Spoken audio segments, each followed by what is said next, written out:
King of Gods. By Fast Food Restaurant, Kabanata 441.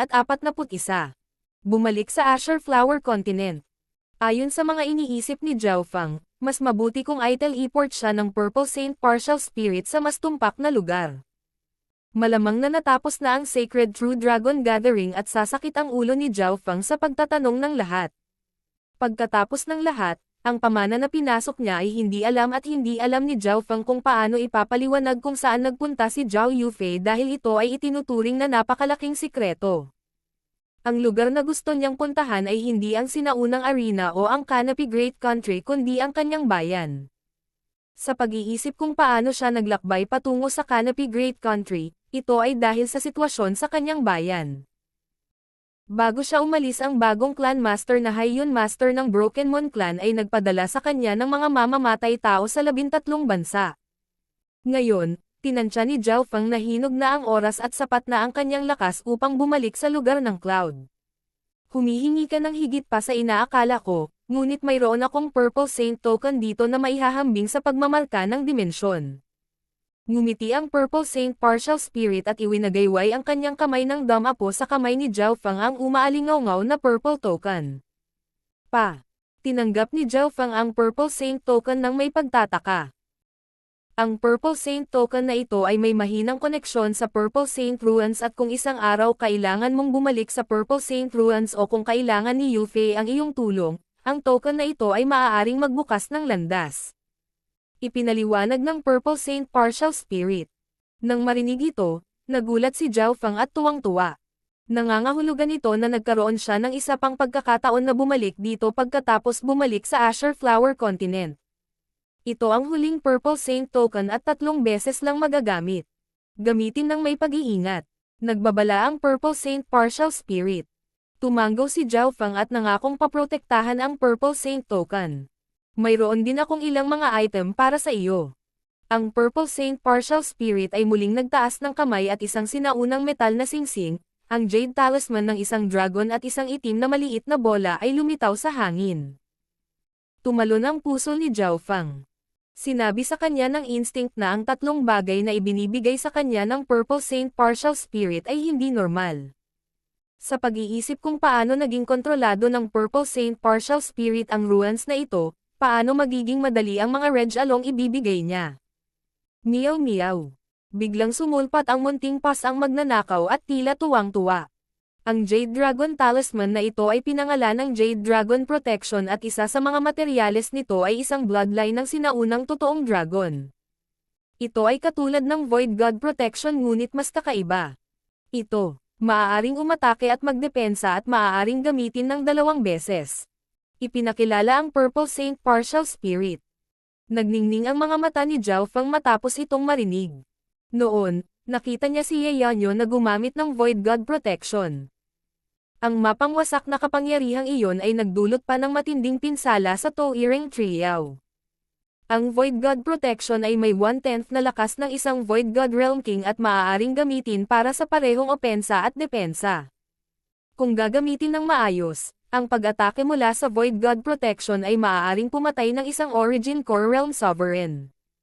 Ang proteksyon ng Jade Dragon na ibinigay sa kanya ng Purple Saint Partial Spirit ay mas kakaiba at maaaring gamitin ng 2 beses. Ang sinaunang metal na singsing na ito ay isang espesyal na interspatial na singsing at kayang hawakan ang maraming bagay at napakatigas. Halos hindi na masira. Ang espasyo sa loob nito ay ilang daang beses na mas malaki kaysa sa lahat ng iyong interspatial na item na idinagdag at maaari ding gamitin bilang isang spiritual pet bag. Ngumiti ang Purple Saint Partial Spirit at sinabi. Nagulat si Zhao Feng at nang ilagay niya ang kanyang kamalayan sa sinaunang metal na singsing, bahagyang naramdaman niya na ang espasyo sa loob nito ay may radius man lang na 1 milya. Kailangang malaman ng isa na ang mga normal na interspatial na item ay maaari lamang maglaman ng ilang yarda na halaga ng mga bagay at ang isang interspatial na singsing na maaaring maglaman ng isang radius na 1 milya ay hindi kailanman narinig sa Azure Flower Continent. Higit pa rito, ang sinaunang metal na singsing na ito ay maaari ding magimbak ng mga espiritual na alagang hayop. Meow meow. Ang maliit na figure ng magnanakaw na pusa ay kumislap at nawala sa loob ng sinaunang singsing na bakal. Sa singsing na ito, magiging mas madali ang mga aksyon ni Zhao Feng sa susunod. Sa wakas, ipinakilala ng Purple Saint Partial Spirit ang huling itim na maliit na perlas. Ito ang 10,000 Ghost Pearl, isang sagradong bagay para sa Tao of Ghosts at naglalaman ng hangin ng yin at mga multo. Napakaangkop na sanayin ang ghost corpses at ang normal na ghost corpses sa loob ay makakapag-cultivate ng 12-dosenang beses ng mas mabilis.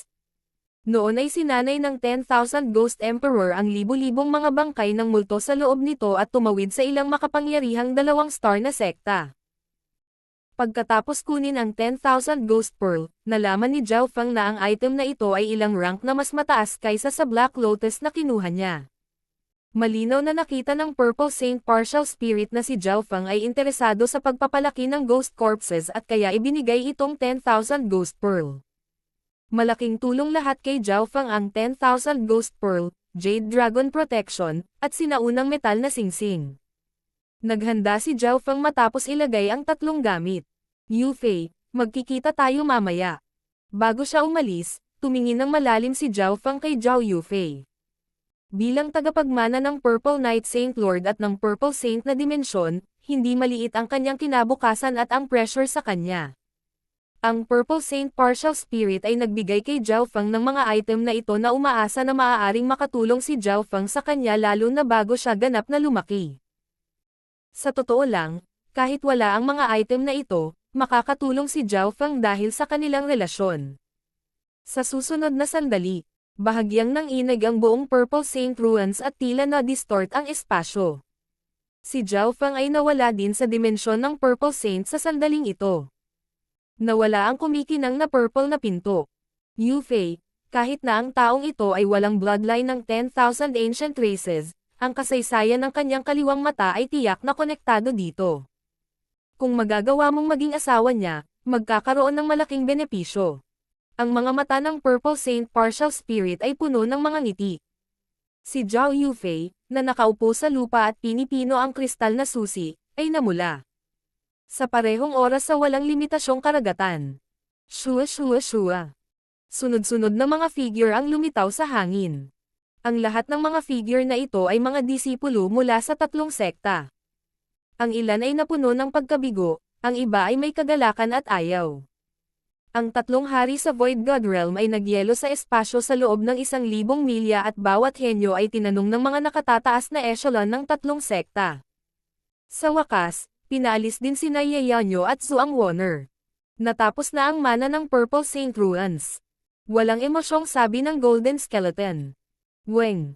Ang tatlong Void God Realm Kings ay biglang may naramdaman. Noon lang ay pinalabas ang isang hindi kilalang nilalang mula sa Purple Saint Ruins ngunit hindi lumitaw kung nasaan tayo. Nakakunot ang kilay ng tiyahin ng Diyosa na nakasuot ng buwan habang nakapikit at pinakiramdaman ang paligid. Nagkaroon din ako ng parehong mahinang pakiramdam. Sumang-ayon ang gintong kalansay at hari ng Demonic Path.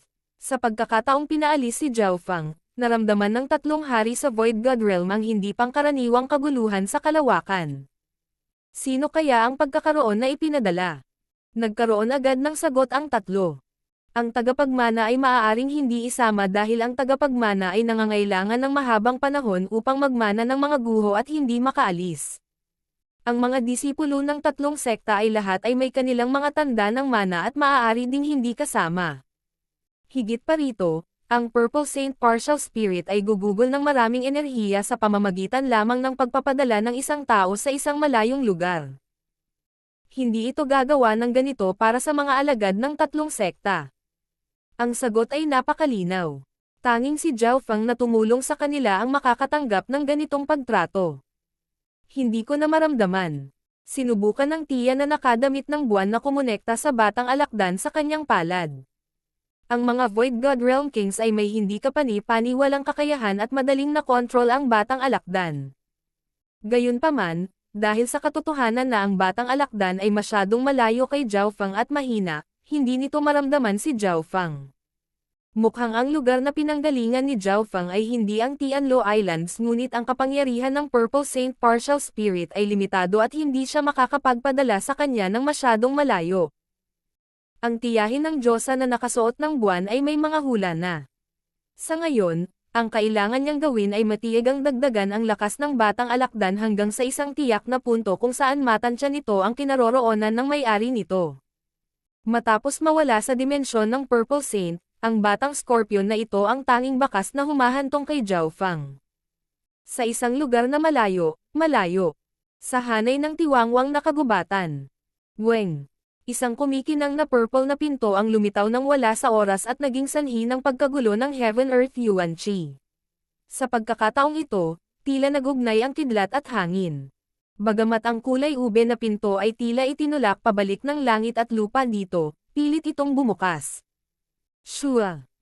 Isang batang aswal ang buhok ang dumaan sa lilang pinto at ang kaguluhan dito ay naging sanhi ng panginginig ng mga hayop sa takot at pagkabalisa. Bumukas ang God Spiritual Eye ni Zhao Fang at bumulong siya sa kanyang sarili. Ang mga pamamaraan ng Purple Saint Partial Spirit na ito ay hindi nasusukat. Direkta akong pinabalik nito sa Azure Flower Continent mula sa mga guho. Si Zhao Fang ay nakaamoy ng isang napakapamilyar na aura sa kanyang paglitaw.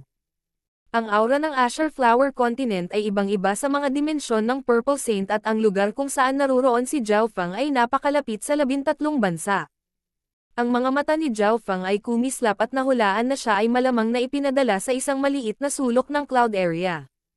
Ang Cloud Area ay mayroong 13 bansa at 2 malakas na bansa.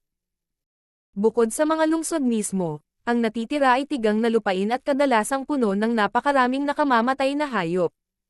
Kahit na ang ilang True Spirit Realms ay hindi nang ahas na makipagsapalaran dito. Dahil ang mga tigang na lupain ay masyadong malaki at si Zhao Fang ay lumitaw ng wala saan, hindi siya sigurado kung nasaan siya. Seng. Ang figure ni Zhao Fang ay kumislap nang mapunta siya sa isang puno at likas na binuksan ang kanyang God Spiritual Eye upang mabuhay sa lupain. Gayunpaman, sa ikalawang pagbukas niya ng kanyang God Spiritual Eye ay nagbago ang kanyang ekspresyon. Naramdaman ni Zhao Fang na lumawak ang lalim ng kanyang kaliwang mata at nagsimulang sumakit. Ano ang nangyayari? Ang kamalayan ni Zhao Fang ay pumasok sa dimensyon ng kanyang kaliwang mata at ang nagyayelong lawa ay umabot sa 9.8 yarda at lumalapit sa 9.9 yarda. King of Gods, Kabanata 442. Chapter Leader. Sa mapanglo na kagubatan, ang mga kilay ni Zhao Fang ay nakakunot at hinimas ang kanyang mga templo. Isang alon ng sakit ang nagmula sa kanyang kaliwang mata. Hindi niya alam kung siya lang iyon, ngunit nagsimulang tumulo ang nagyayelong lawa sa kanyang kaliwang mata. Parang matutunaw na ang isang bundok ng yelo. Itong pakiramdam. Bahagyang nakaramdam ng pagod si Zhao Fang. Nagkaroon siya ng katulad na pakiramdam noon nang dumaan sa pagbabago ang God Spiritual Eye, ngunit mas masakit sa pagkakataong ito. Mabuti kung hindi niya gagamitin ang kanyang God Spiritual Eye, ngunit kapag ginawa niya ang sakit ay 10 beses hanggang daan-daang beses na mas malakas. Hindi makumpirma ni Zhao Fang kung ito ay dahil sa sobrang paggamit niya ng kanyang mata sa ruins o malapit nang mag-evolve ang kanyang God Spiritual Eye. Marahil ito ay medyo pareho at nagsimula itong sumailalim sa isang hindi kilalang pagbabago. Ang pagbabago sa God Spiritual Eye at kung ano ang magiging dahilan nito ay isang bagay na hindi makontrol ni Zhao Fang. Higit pa rito, umaasa si Zhao Fang at bahagyang nag-aalala para dito. Hindi niya alam kung ano ang susunod na pagbabago ng God Spiritual Eye. Pilit na pinakalma ni Zhao Fang ang kanyang sarili at pinalaganap ang kanyang bloodline power. Shua! Isang malamig na sensasyon ang sumugod sa sukat ng kanyang kaliwang mata at hamarang sa nagyayelong lawa.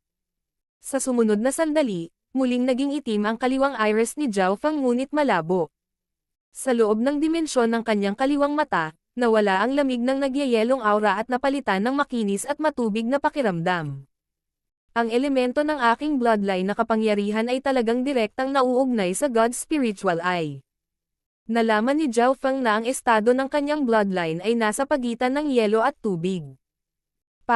Ipinalibot ni Zhao Fang ang kanyang bloodline power at nagpadala ng bulaklak ng yelo at kidlat sa hangin. Namumulaklak na parang kristal ang alon ng parang tubig.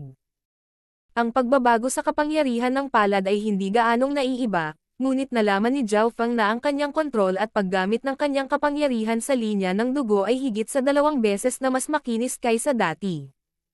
Hindi alam ni Zhao Feng kung ang pagbabago sa God's Spiritual Eye ay mabuti o masama, ngunit tiwala siya na, kahit na hindi niya gamitin ang kanyang God's Spiritual Eye, ang kanyang lakas sa pakikipaglaban at mga nakatagong card ay sapat na upang dominahin ang 13 bansa. At 2 malakas na bansa. Sa sandaling ito, si Zhao Feng ay hindi nang ahas na madaling gamitin ang God's Spiritual Eye at hindi siya sigurado kung saan pupunta. Meow meow. Ang maliit na pasang magnanakaw ay tumalon sa kanyang balikat at naghagis ng ilang lumang barya sa hangin bago ngumiti at tumuro sa isang tiyak na direksyon. Munting manghuhula, maniniwala ako sa iyo kahit minsan. Hindi mapigilan ni Zhao Feng ang mapangiti. Siya ay kalahating naniniwala at kalahating nagdududa sa kakayahan ng maliit na magnanakaw na pusa sa panghuhula. Q. Si Zhao Feng ay naging malabong arko ng kidlat na tumalsik patungo sa isang lugar. Ayon sa direksyon na itinuro ng maliit na pas ang magnanakaw, lumipad si Zhao Feng ng ilang libong milya ng sabay-sabay. Sa harap ay mga tigang na lupain, ngunit naroon ang paminsan-minsang ilog at lawa na nagpaparamdam sa God's Spiritual Eye ni Zhao Feng na pamilyar at malapit. Malinaw na nakilala ni Zhao Feng ang ilang nakamamatay na mga hayop sa panahong ito, ngunit pinatay niya ang mga ito sa isang pitik ng kanyang mga daliri. Ang cultivation ni Zhao Feng ay umabot na sa pinakamataas na True Mystic rank at maaaring ituring na isang half-step na True Lord rank. Kahit na hindi niya ginamit ang kanyang God's Spiritual Eye, hindi siya natakot sa normal na True Lord ranks. Matapos mapagod ng kaunti, ipinatawag ni Zhao Feng ang Asher Swallow mula sa sinaunang metal na singsing. Ang sinaunang metal na singsing ay talagang isang karapat-dapat na regalo na ibinigay ng Purple Saint Partial Spirit. Maaari itong magimbak ng mga normal na bagay pati na rin ang mga espiritual na alagang hayop. Dahil hindi siya nag-focus sa pagpapalaki nito, ang cultivation ng Asher Swallow ay nasa half-step True Spirit Realm lamang, ngunit ang kakayahang lumipad nito ay mas malakas kaysa sa normal na True Spirit Realms. Pagkatapos lumipad ng isa pang ilang libong milya, hindi pa rin nakatakas si Zhao Feng sa tigang na lupain at bahagyang nagalit. Handa siyang bunutin ang munting pasang magnanakaw at tanungin ito. Sa sandaling ito, so. Mula sa isang kanyan sa ibaba, sa tabi ng isang mahabang ilog, umusbong ng 7 o 8 figure. Ang mga figure na ito ay may malaking cultivation. Ang pinakamahina ay isang 7th Sky Ascended Realm, mayroong 2 half-step na True Spirit Realm, at ang pinuno ay isang eksperto sa True Spirit Realm. Bastos mula sa Iron Dragon Alliance, mamatay. Paano sila mabilis? Ang mga tao mula sa Iron Dragon Alliance ay tinugis na hanggang dito.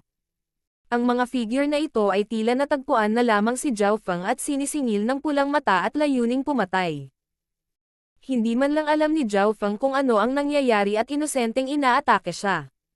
Mabilis niyang sinilip ang mga taong ito at nakita niyang nagkakagulo ang 7 o 8 sa kanila.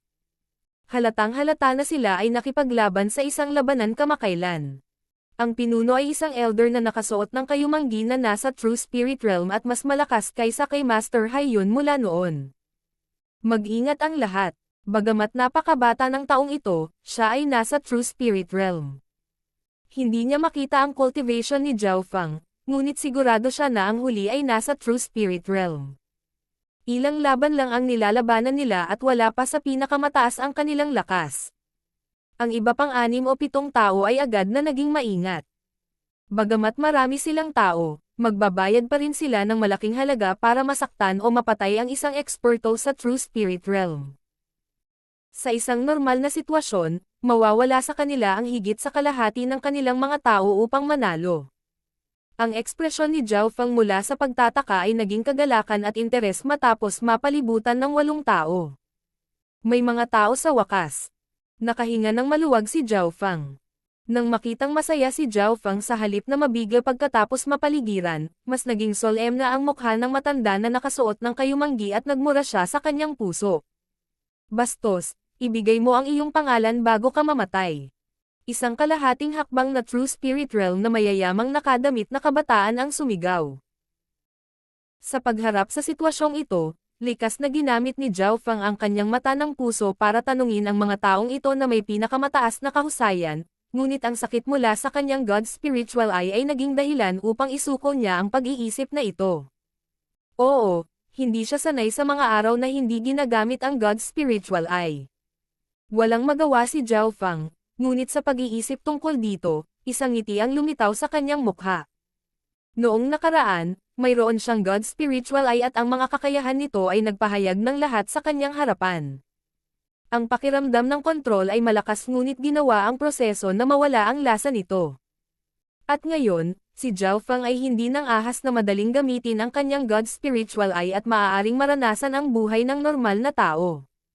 Dahil sa pagbabagong ito sa estado ng puso, natunaw at naging mas mapaglaro ang malamig na ekspresyon ni Zhao Feng. Oh well, ipapaalam ko sa inyong lahat kung sino ako bago kayo mamatay. Ang pangalan ng chapter leader na ito ay Zhao Feng. Si Zhao Feng ay nagpanggap na misteryoso at ibinigay ang kanyang pangalan. Noon, si Zhao Feng ay lumahok sa 13 Countries Alliance Banquet at nauna. Ang kanyang pangalan ay tinamaan sa 13 bansa. Bagamat 2 taon na ang lumipas, naniniwala pa rin si Zhao Feng na ang kanyang pangalan ay hindi lubusang nakalimutan ng mga tao. Zhao Feng. Bahagyang huminto ang 7 hanggang 8 tao at nagsimulang mag-isip ang 2 sa kanila ngunit hindi nila maalala ang sino mang eksperto sa True Spirit Realm na tinatawag na Zhao Feng. Hindi ko pa siya narinig dati. Nagtinginan ang mga tao ng may pagtataka at pagtataka, pagkatapos ay napalingon ang lahat sa matanda na nakasuot ng kayumanggi. Ang matanda na nakasuot ng kayumanggi ay halatang napakakaranasan at alam ang karamihan sa True Spirit Realm sa Cloud Area. Gayunpaman, umiling din ang matanda na nakasuot ng kayumanggi at ikinulong ang kanyang mga kilay. Sa 2 strong countries, ang isang batang True Spirit Realm Genius ay kasama sana ni Beimoy at ng kumpanyang nakapasok sa Sacred True Dragon Gathering ilang buwan na ang nakakaraan. Nang makita ang ekspresyon ng mga taong ito, labis na nagulat si Zhao Feng.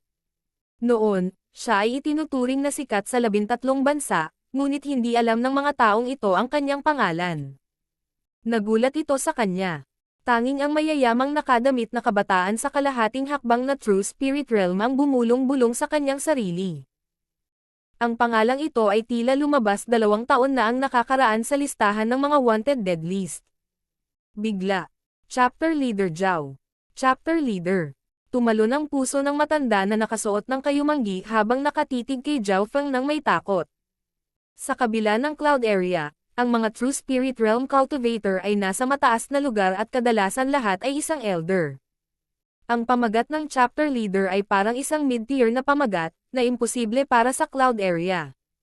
Tanging ang mga True Lord Rank Cultivator mula sa ilang daang taon na ang nakakaraan, nang halos pag-isahin ng Scarlet Moon Demonic Religion ang kontinente, ang binigyan ng titulong chapter leader.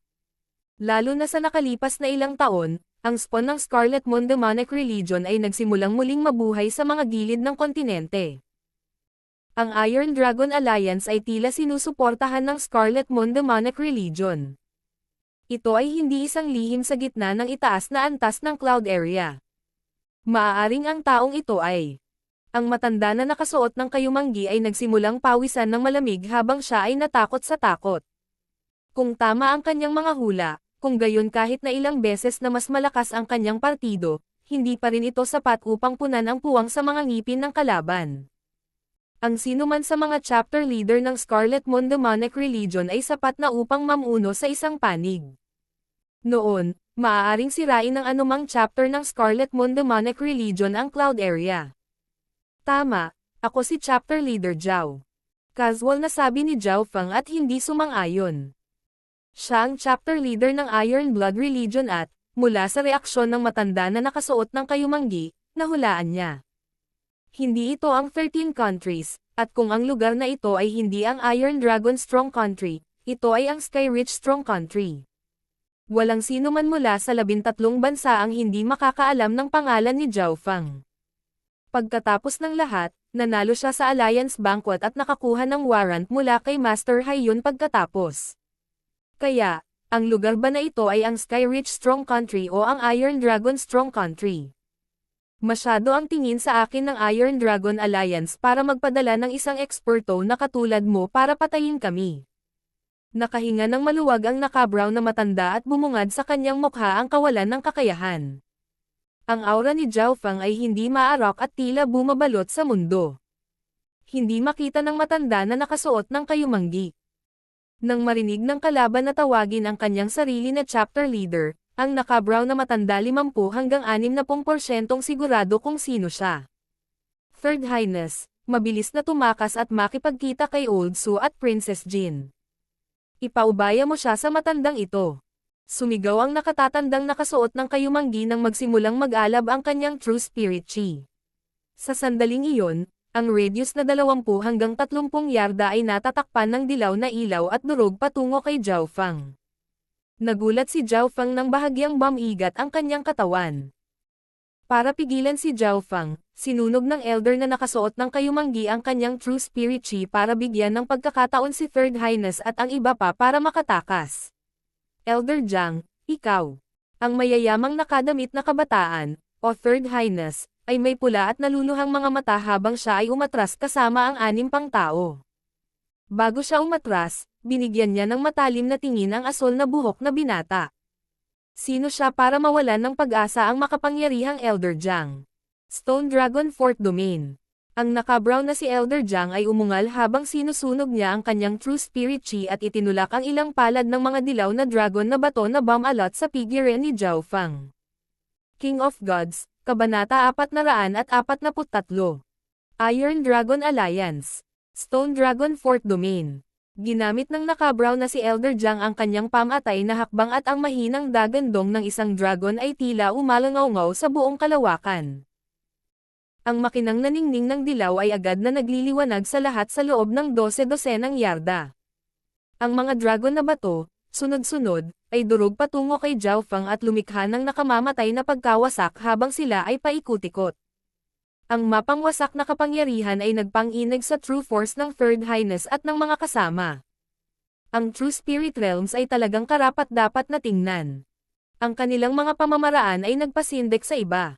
Sa sandaling ito, sinunog ng naka-brown na si Elder Jiang ang kanyang True Spirit Chi at kumpiyansa na kaya niyang ihinto ang normal na True Mystic rank saglit para bigyan ng oras si Third Highness para makatakas. Ang tunay na lakas ni Elder Jiang ay umabot na sa antas na ito. Talaga bang harangin ng batang asol na iyon ang mga pag-atake ni Elder Jiang? Hindi maiwasang lumingon ni Third Highness habang tumatakbo. Hindi siya nang ahas na sumalungat sa utos ni Elder Jiang, ngunit ang edad ng asol na buhok na kabataan ay mas mababa pa kaysa sa kanya. Anong mga pamamaraan ang mayroon siya upang maging si Elder Jiang ay matarante sa takot at ilagay ang kanyang buhay sa linya para sa isang pagkakataon na hayaang makatakas si Third Highness? Nakaramdam ng ayaw si Third Highness at nagkaroon ng matinding pagtatanong. Boom boom boom. Ang mga dragon ay durog patungo sa asol na buhok na kabataan at lumikha ng malalakas na pagsabog. 100 yarda lang ang naubos ni Third Highness at ng mga kasama. Patay na ba siya? Bumagal ang takbo ng iba pang 7 at tumingin pabalik sa lugar na puno ng alikabok. Lahat sila ay napuno ng kagalakan. Siguro ang asol na buhok na kabataan ay hindi masyadong malakas at talagang pinatay ni Elder Jiang sa isang galaw. Nang walang anumang pagtutol. Totoo ba ito? Ang bilis ng paghinga ni Elder Jiang ay bumilis habang ang kanyang mukha ay pumuti. Ang asol na buhok na binata sa kanyang paningin ay napatay sa isang galaw. Ang biglaang tagumpay ay nagpabagabag kay Elder Jiang. Nang bumagsak ang alikabok, nawala ang asol na buhok kasabay ng hangin at walang bakas ng kanyang aura. Hahaha, ang tinatawag na chapter leader ay ganon-ganon lang. Narinig lang namin ang tungkol sa Stone Dragon 4th Domain ni Elder Jiang sa mga alingaw-ngaw at talagang naaayon ito sa pangalan nito. Nauwi sa kaligayahan ang pag-aalala ni Third Highness at ng kumpanya nang huminto ang kanilang mga yapak. Isang ugong ng kidlat ang kumislap sa hangin. Hindi maganda, tumakbo. Tila may naramdaman si Elder Jiang at sumigaw. Natigilan lahat si Third Highness at ang kumpanya. Huli na, bago pa sila makapag-react, isang malamig na boses na walang emosyon ang umalangaw-ngaw sa kanilang mga tainga. Q. Isang mahinang kidlat ang namuo sa hangin sa itaas nila. Ano? Gulat na napatingin si Third Highness at ng mga kasama. Isang batang asol ang buhok na napapalibutan ng mga alon ng kidlat ay lumitaw sa itaas nila. Third Highness, tumakbo ka. Scarlet Moon Beach, halika at labanan mo ako. Si Elder Jiang ay umungal sa puot at panghihinayang. Si Zhao Feng ay hindi nag-abala sa kanya at isang alon ng kidlat ang bumalot sa 6 o 7 tao sa ibaba niya. Ang Asher na kidlat ay agad nagamulong sa loob ng 20 hanggang 30 yarda na radius at tinakpan ang grupo. Arg! Nagsimulang manginig ang 6 o 7 tao. Makalipas ang kalahating hininga. Klop klop klop. Nahulog sa lupa si Third Highness at kasama ang takot. Ang pamamanhid na sensasyon ay hindi nila may galaw kahit isang daliri. Nakatingin lang sila sa pagbaba ng asol na buhok. Ikaw ba yung Third Highness? Lumapit ang kabataang may asol na buhok sa mayayamang nakasuot na kabataan at nagtanong ng casual. Sa grupo, ang mayayamang nakadamit na kabataang ito ang pinakamalakas at ang kanyang kultibasyon ay umabot sa kalahating hakbang na True Spirit Realm. Kaya, nakahinga siya ng kalahating hininga. Maaari mo akong pahirapan, patayin, o gawin ang anumang gusto mo. Sinubukan ni Third Highness na pagkalmayan ang sarili sa harap ng takot sa kamatayan. Hindi mapigilan ni Zhao Feng ang mapangiti. Wala siyang planong tanungin ang mga ito dahil magtatagal ito ng mahabang panahon. Lumingon ang kanyang mga mata sa naka-brown na si Elder Jiang na mabilis na napapikit. Magtatanong ako, sagutin mo. Kung magsabi ka ng kalahating maling salita, puputulan ng chapter leader na ito ang kanyang paa. Lumitaw sa mukha ni Zhao Feng ang layuning pumatay. Nanlamig ang mga yapak ni Elder Jiang. Ang killing intent mula sa asol na buhok na kabataan ay nagpalamig sa kanya. Higit sa lahat, na-hostage si Third Highness. Ayon sa kanyang pagsusuri, ang kalaban ay umabot sa True Mystic rank at least. Wala man lang pagkakataon. Magtanong ka, mabigat na antong hininga si Elder Jiang sa Kapitan at si Zhao Feng ay tumango sa kanyang ulo bilang kasiyahan. Natahimik ang grupo, naghihintay sa pagtatanong ni Zhao Feng. Unang tanong. Saan ang lugar na ito? Casual na tanong ng binata na may asol na buhok. Ano? Pakiramdam ni Third Highness at ng mga kasama ay parang nabulunan ang kanilang mga lalamunan, ngunit hindi naglakas loob na tumugon si Elder Jiang. Ito ang gilid ng dating Skyreach Strong Country. Ang isa pang ilang libong milya sa timog silangan ang magiging pinakamalapit na lungsod ng Skyreach Strong Country. Skyreach Malakas Country. Kumislap ang mga mata ni Zhao Feng. Ito ay hindi malayo sa kanyang mga hula. Malapit lang ang lugar na ito sa dalawang malalakas na bansa dahil walang nakakakilala kay Zhao Feng sa 13 bansa. Bakit ito tinawag na former Skyreach Strong Country? Anong uri ng pag-iral ang Iron Dragon Alliance? Nagpatuloy sa pagtatanong si Zhao Feng. Hindi ka ba galing sa Cloud Area? Naguguluhan si Elder Jiang. Hindi ba alam ng kabataang ito na ang Skyreach Strong Country ay nawasak at ang dating Skyreach Strong Country ay teritoryo na ngayon ng Iron Dragon Alliance? Pagkatapos ng ilang pagtatanong, alam na ni Zhao Feng kung ano ang kasalukuyang sitwasyon ng Cloud Area. Bago umalis si Zhao Feng, nasira ang balanse sa pagitan ng Iron Dragon Strong Country at Skyreach Strong Country. Mula sa ibabaw, ito ay dahil ang Iron Dragon Strong Country ay may bagong True Lord rank, ngunit sa katotohanan, ang lahat ng ito ay sanhi ng Scarlet Moon Demonic Religion. 2 taon na ang nakararaan, nang idinaos ang 13 Clan Alliance Banquet, ang Skyreach Strong Country ay natalo ng Iron Dragon Strong Country. Para pigilan ang 13 clans sa pagtulong sa Skyreach Strong Country, nagpadala ang Iron Dragon Strong Country ng kanilang mga eksperto at inatake ang mga henyo sa Alliance Banquet. Naalala pa ni Zhao Feng kung paano hinabol ang Broken Moon Clan. Sa araw na iyon, ipinagkanulo sila ni Master Haiyun at inatake ang orihinal na Broken Moon Clan Master, na nagresulta sa pagkamatay ng dalisay at magandang Clan Master. Sa araw na iyon, sinunog ng First Elder ang kanyang True Spirit Chi at nawalan ng braso. Sa araw na iyon, pinangunahan ni Zhao Feng ang mga nakaligtas at nakatakas sa pagtugis ng mga eksperto sa True Spirit Realm. Sa wakas, kinuha ni Zhao Feng ang sulat ng First Elder para hanapin ang babaeng tinatawag na Liu Qingxen sa Canopy Great Country.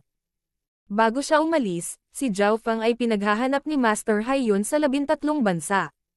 Sa pag-iisip pabalik sa mga pangyayaring ito, naghalo ang puso ni Zhao Feng.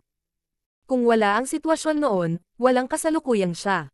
Ito rin ang dahilan kung bakit ibinigay ni Zhao Feng ang pagkakataong manatili sa Purple Saint Ruins at piniling bumalik dito. Ang Iron Dragon Alliance ay may kontrol sa Iron Dragon Strong Country, habang ang Skyreach Strong Country at 13 countries ay nasa ilalim na ngayon. Maaaring sabihin na ang buong Cloud Area ay naabutan ng Iron Dragon Strong Country at pinalalawak nila ang kanilang puwersa palabas sa kalapit na malalakas na bansa. Solemn na ang boses ni Elder Jiang nang banggitin niya ang lakas ng Iron Dragon Alliance at binigyang pansin niya ang ekspresyon ni Zhao Feng habang nagsasalita siya. Ang asol na buhok na kabataan ay paminsan-minsan ay may layuning pumatay na kurap at buntong hininga. Nahulaan ni Elder Jiang na ang batang asol na buhok na ito ay dapat na umalis sa Cloud Area bago nilikha ang Iron Dragon Alliance. Ang kabataang ito ay may kakaibang pakiramdam sa Cloud Area, ngunit hindi niya alam ang sitwasyon ng lugar na ito. Nangangahulugan ito na maaaring hindi kaaway ang kabataang ito. Bumantong hininga si Elder Jiang at masusing siniyasat si Zhao Feng ngunit hindi siya maalala. Ang Third Highness ang tumitig ng malapitan kay Zhao Feng at napabulalas. Ikaw ba ang taong hinahanap 2 taon na ang nakakaraan? Ang numero 1 henyo ng 13 bansa. Sinubukan ni Third Highness na alalahanin ang mga kabataan. Ang taong pinaghahanap ay Asher ang buhok at isang mata, habang itong kabataang nasa harapan nila ay asol ang buhok at ang kaliwang mata ay malabo. Hindi ko akalain na may mga tao pa pala sa Skyreach Strong Country na nakakaalala sa akin. Bulong ni Zhao Feng. Ibig sabihin hindi tayo magkaaway kundi magkaibigan. Tuwang-tuwa si Third Highness. Tama, lahat kami ay nagmula sa Skyreach Strong Country at mga kaaway ng Iron Dragon Alliance. Ang Third Highness at kami ang mga personal na disipulo ng Skywind Pavilion, ang pinuno ng Skyreach 7 Clans. Ang iba pang 5 o 6 na tao ay nagsabi ng may paggalang. Naalala ni Zhao Feng na ang Skywind Pavilion ay ang pinakamakapangyarihang clan ng Skyreach Strong Country at maihahambing ito sa isa sa mas mahinang 4 na pangunahing pamilya ng Canopy Great Country. Noon ay dumalo siya sa 13 Clan Alliance Banquet at ang Skywind Pavilion ay nawasak. Ang matandang ito ay isang elder ng Skywind Pavilion at hindi mula sa Imperial Family. Sinusubukan naming bumangon muli ngunit kami ay patuloy na hinahabol ng Iron Dragon Alliance. Ang mukha ni Elder Jiang na may kayumangging damit ay puno ng pait. Naunawaan na ngayon ni Zhao Feng ang sitwasyon ng Cloud Area. Sa madaling salita, ang Cloud Area ay pinamumunuan na ngayon ng Iron Dragon Alliance at kakaunti na lamang ng mga tao ang lumalaban. Ang sitwasyon ay mas malala kaysa sa naisip ni Zhao Feng. Naisip pa niya kung dapat ba siyang bumalik sa Canopy Great Country at humingi ng suporta. Gayunpaman, mabilis niyang inalis ang kaisipang ito. Bagamat masama ang sitwasyon ng Cloud Area, si Zhao Feng ay hindi katulad noon. Sa sandaling ito sa oras. So. Ang tunog ng paglipad ay lumitaw sa mga ulap. Tumingin si Zhao Feng at nakita ang isang malaking ibong may pakpak ng dugo sa mga ulap. Nakalagay dito ang higit sa 100 figure at ang pinakamahinang aura ay nasa 6th o 7th sky ng Ascended Realm. Hahaha. Spawn ng Skywind Pavilion, hindi ka makakatakas ngayon. Lumipad ang mga figure mula sa ibong may pakpak na dugo. Ang pinuno ay isang bony figure na may hawak na karit na kulay dugo. Dinilaan ng tao ang kanilang mga labi at naglabas ng aura na nagpapakulay ng pula sa kalangitan. Hindi maganda, ang taong iyon ay ang Bloodsickle Slaughterer na minsang pumatay sa isang lungsod na puno ng 10,000 tao at sinira pa ang isang maliit na clan na may grupo ng mga elite. Ang mukha ni Elder Jiang na may kayumangging damit ay namutla. King of Gods, Kabanata 444. Miyembro ng demonic na relihiyon. Nang marinig ang pamagat na Bloodsickle Slaughterer, naging kulay abo ang mga ekspresyon ng mga tao mula sa Skyreach Imperials. Ang payat na lalaki sa harap ng ibong may pakpak ng dugo ay may hawak na karit na kulay dugo at tila kinatawan ng Diyos ng kamatayan. Ang malakas na pag-agos ng madugong aura ay bumaling sa mga ulap at nagpabilis ng tibok ng puso ng lahat. Gusto ba akong patayin ng langit? Para makilala ko itong mamamatay tao. Nanginginig ang katawan ni Third Highness sa kawalan ng pag-asa. Sa ilalim ng kontrolado at madugong pamamaraan ng Iron Dragon Alliance, nagalit ang mga bansa ngunit wala silang magawa. Kabilang sa kanila, ang Bloodsickle Slaughterer ay isang kilalang Verdugo ng Iron Dragon Alliance at sikat sa pagpatay. Ang pinakamaliit na pagtutol ay nagresulta sa pagpatay sa isang lungsod, pamilya, o kahit clan. Tanging ang ekspresyon ni Zhao Feng ang hindi nagbago habang tinatamad niyang kinurot ang kaliwang mata. Ang God Spiritual Eye ay kailangang magbago sa sandaling bumalik ako dito. Ang sakit sa mata ni Zhao Feng ay lalong sumasakit sa paglipas ng panahon. Kahit na hindi niya ginamit ang God Spiritual Eye ay medyo masakit ito, para naman sa Bloodsickle Slaughterer, hindi man lang siya nilinggan ni Zhao Feng. Ang casual na pagkilos ni Zhao Feng ay nakita ni Elder Jiang at nagulat siya. Ang palitan mula kanina ay nagbigay daan kay Elder Jiang na hulaan na si Zhao Feng ay nasa True Mystic rank man lang. Gayunpaman, ito ay isang hula pagkatapos ng lahat. Ngunit kung tama ang kanyang mga hula, mapoprotektahan sila ni Zhao Feng kung gusto niya. Kahit na ang Bloodsickle Slaughterer ay malakas at may record ng pakikipaglaban sa isang True Mystic rank, hindi pa niya naabot ang True Mystic rank mismo. Ang puso ni Elder Jiang ay kumikilos at naging umaasa. Ang tanging inaalala niya ay hindi makakatulong si Zhao Feng dahil ang Cloud Area ay nasa ilalim na ngayon ng kontrol ng Iron Dragon Alliance. Kung aatake si Zhao Feng, nangangahulugan ito ng pakikipaglaban sa Iron Dragon Alliance. Bagamat malakas ang True Mystic rank, hindi ito sapat para labanan ang Iron Dragon Alliance. Bibigyan kita ng 10 paghinga ng oras upang isaalang-alang ang pagsuko o papatayin ko kayong lahat. Lumapag ang Bloodsickle Slaughterer mula sa ibong may pakpak ng dugo. So. Ang higit sa 12 ng mga figure ay tila mga Diyos na bumaba mula sa himpapawid at pinalibutan ng karanasan ang grupo. Si Elder Jiang ay hindi mapakali habang ang mga paa ng Third Highness at ng kumpanya ay nanginginig sa takot. Narinig na nila ang karumal-dumal na pangalan ng Bloodsickle Slaughterer at ang 10 paghinga ng pagsasaalang-alang ay palaging ang kanyang saloobin. Sumuko o mamatay. Dinilaan ng Bloodsickle Slaughter ang kanyang mga labi. Gusto niyang panoorin ang kaaway na nakikipaglaban sa loob ng walang limitasyong takot. Ang kanyang mapaglarong mga mata ay inilibot ang buong grupo at siya ay mahinang tumanggo. Ang tingin ng Bloodsickle Slaughterer ay biglang nalock sa isang figure. Sa gitna ng grupo, isang batang asol ang buhok ang tila pagod at tumayo. Walang takot sa mga mata ng kabataang ito at tila wala siyang pakialam sa sitwasyon. Kung ito ay isang normal na tao, hindi ito mahalaga. Gayunpaman, ang aura mula sa kabataang ito ay parang isang napakalalim na kailaliman na puno ng lamig. True Mystic rank. Tumalon ang puso ng Bloodsickle Slaughterer nang ang mapaglaro niyang ngiti ay napalitan ng solemna. Nang sabihin ng Bloodsickle Slaughterer ang 3 salitang True Mystic rank, nagpakawala ng hininga si Elder Jiang. Pagkatapos ng lahat, ang pagtatanim ng Bloodsickle Slaughterer ay umabot na sa pinakamataas na True Human rank at mas malakas pa ito kaysa sa First Elder ng Broken Moon Clan. Ang lakas ng Bloodsickle Slaughterer ay talagang top tier sa mga nasa True Human rank at naranasan niyang labanan ang mga nasa True Mystic rank. Hindi magiging mali ang kanyang pandama. Bahagyang umihip ang hangin at tahimik ang kapaligiran. Mali ang impormasyon. Mayroong True Mystic rank sa mga spawn ng Skyreach Imperials. Ang mukha ng Bloodsickle Slaughterer ay napuno ng solemna at malamig na pawis ang lumitaw sa kanyang noo. Ang mga figure ng mga miyembro ng Iron Dragon Alliance sa malapit ay natigilan. Sa Cloud Area, ang True Lord ranks ay talagang mga hari na maaaring magpasya sa buhay ng lahat. Sa Iron Dragon Alliance, ang bilang ng True Lord ranks ay maaaring bilangin sa isang kamay. Isinasantabi ang Cloud Area, kahit ang Canopy Great Country ay mayroon lamang ilang True Lord ranks, at bawat True Lord rank ay maaaring makaapekto sa balanse ng Great Country. Sa Cloud Area, ang bilang ng True Lord ranks ay mas kaunti pa at hindi kailanman nakita. Sa makatuwid, ang True Mystic ranks ay naging pinakamalakas na kapangyarihan sa labanan at sapat na upang mamuno sa isang panig. Mahirap isipin na narating na ng kabataang ito ang rurok ng Cloud Area.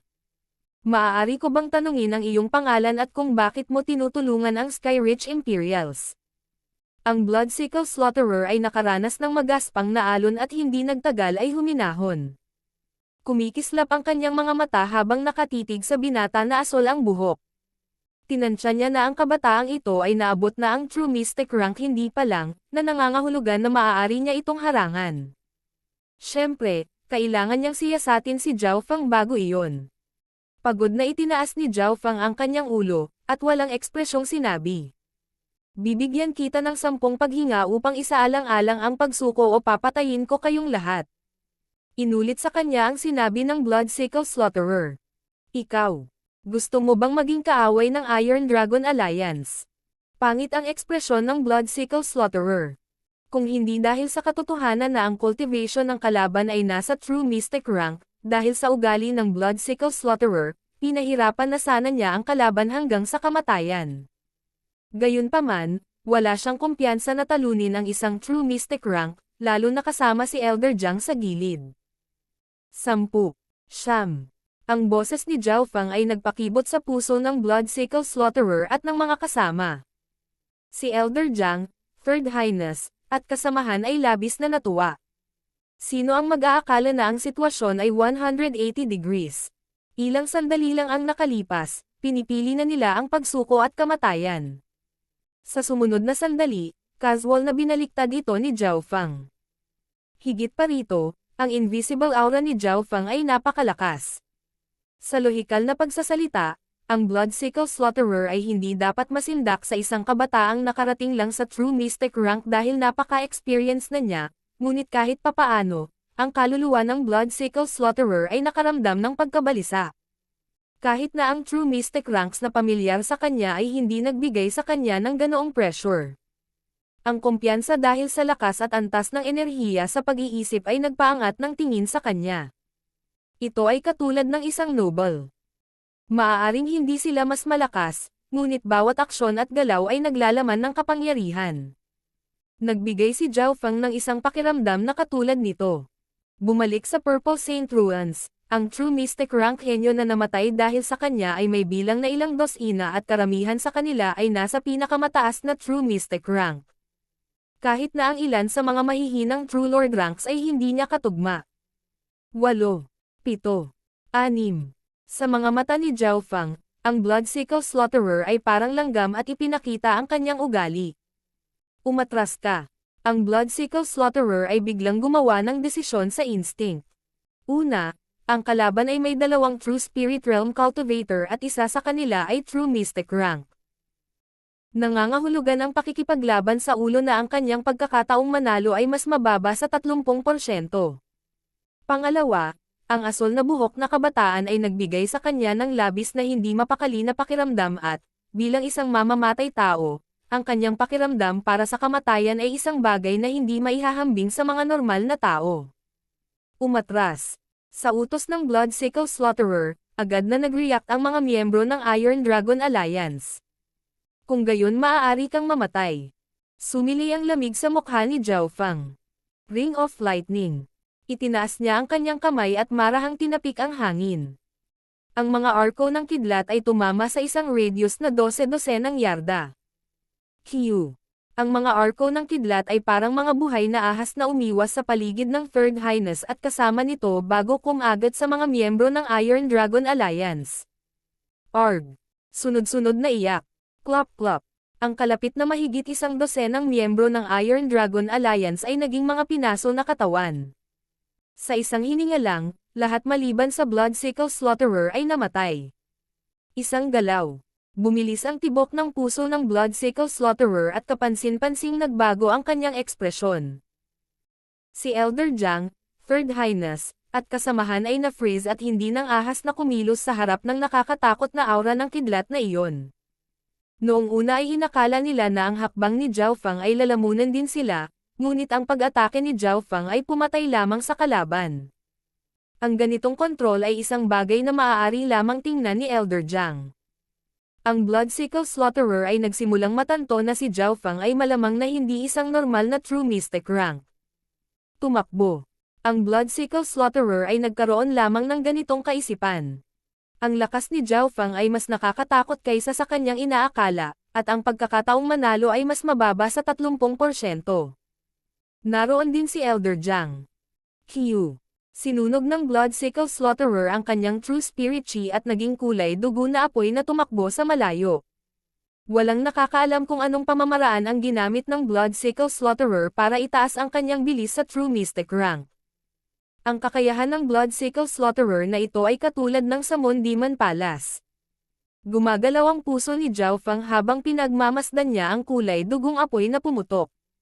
Hindi niya maiwasang ipikit ang mga mata habang pinagmamasdan ang Bloodsickle Slaughterer na papalayo. Bahagyang natarante si Elder Jiang. Tila ang Bloodsickle Slaughterer ay napakaingat kay Zhao Feng, at kung ang huli ay hahabulin siya ay malamang na mapatay niya ang Bloodsickle Slaughterer. Sa sandaling nakatakas ang Bloodsickle Slaughterer, ito ay magiging mas mapanganib. Elder Jiang, saang angkan galing itong Bloodsickle Slaughterer? Mukhang hindi nagmamadali si Zhao Feng. Marami sa mga miyembro mula sa Iron Dragon Alliance ay nagmula sa Cloud Area, tulad ng dalawang malalakas na bansa o ang 13 countries. Gayunpaman, ang Iron Dragon Alliance ay mayroong Scarlet Moon Demonic Religion sa likod nila at maraming pangunahing miyembro ang nagmula sa Demonic Religion. Ang Bloodsickle Slaughterer ay hindi mula sa Cloud Area kaya malamang na miyembro siya ng Scarlet Moon Demonic Religion. Malalim na sabi ni Elder Jiang. Scarlet Moon Demonic Religion. Moon Demon Palace. Naisip ni Zhao Feng sa kanyang puso. Upang kumpirmahin ang kanyang mga hinala, likas niyang binuksan ang kanyang God Spiritual Eye upang subukan at makita kung paano ginamit ng Bloodsickle Slaughterer ang kanyang mga kakayahan, ngunit sa pangalawang pagkakataon ay sumabog sa sakit ang God Spiritual Eye.